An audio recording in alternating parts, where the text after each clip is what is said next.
Il était une fois, niché au cœur d'une vallée fertile, un fermier nommé Elias. C'était un homme au cœur vaillant et aux bras infatigables, animé par le rêve grandiose de transformer sa modeste parcelle en un domaine légendaire.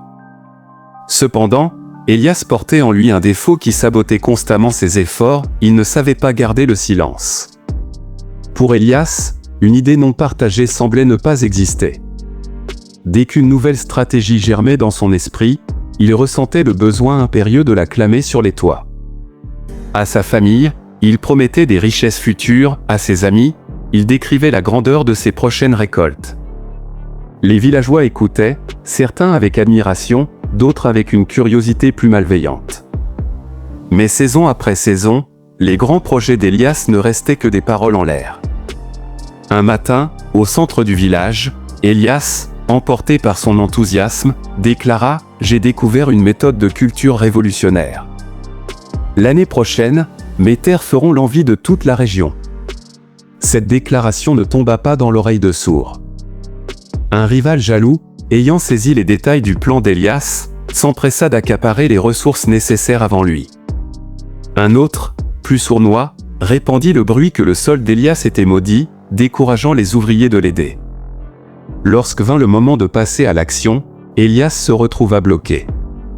Ses idées avaient été pillées et ceux qu'il espérait impressionner étaient devenus des obstacles. Abattu et frustré, Elias s'isola un soir près de la vieille rivière. Un ancien, connu pour sa sagesse, l'aperçut la tête entre les mains. « Quelle lourde pierre pèse sur ton âme, mon fils ?» demanda doucement le vieil homme. Elias laissa échapper un soupir, « Je travaille sans relâche, mais le succès me fuit. Chaque fois que je construis un projet, le monde semble conspirer pour le détruire. » L'ancien s'assit près de lui et sourit, « Écoute cette histoire. Il y a fort longtemps, deux architectes, Léo et Marc, voulaient construire la plus haute tour du royaume. Léo, ivre de son rêve, passait ses journées à décrire la beauté de sa future tour, la forme de ses fenêtres et la solidité de ses murs. Il cherchait l'approbation de tous. Mais à force de parler, il dissipa son énergie. Ses rivaux pointèrent les failles de ses plans avant même qu'il ne pose la première pierre, et le doute l'envahit. Marc, en revanche, choisit l'ombre. Il ne dit mot à personne.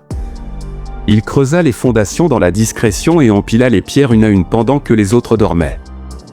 Quand les gens réalisèrent enfin ce qu'il faisait, la tour était déjà si haute qu'elle touchait les nuages.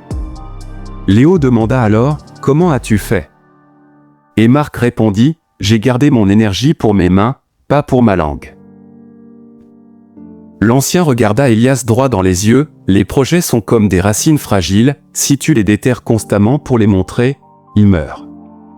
Le silence est le gardien de tes rêves. » Ce fut une révélation. Elias comprit que sa bouche était la voleuse de sa propre fortune. Dès le lendemain, le comportement d'Elias changea radicalement. Il devint une énigme. Il ne fit plus aucune annonce. Il acheta ses outils discrètement et testa ses nouvelles méthodes à l'abri des regards indiscrets. Quand on lui demandait ce qu'il faisait, il répondait par un simple sourire. Il canalisa toute l'énergie qu'il perdait autrefois en bavardage dans un labeur acharné et silencieux. Les mois passèrent. Lorsque la saison des moissons arriva, le village fut stupéfait. Les champs d'Elias n'étaient pas seulement prospères, ils étaient miraculeux, regorgeant d'une abondance jamais vue auparavant. Ceux qui s'étaient moqués de lui restèrent bouche bée. Un ancien compagnon s'approcha, incrédule, « Elias, c'est incroyable. Quel est ton secret ?» Le fermier, désormais sage et respecté, répondit calmement, « J'ai appris à laisser mes résultats faire le bruit à ma place. » Avec le temps, Elias devint une légende vivante, non pas pour ce qu'il disait, mais pour ce qu'il accomplissait.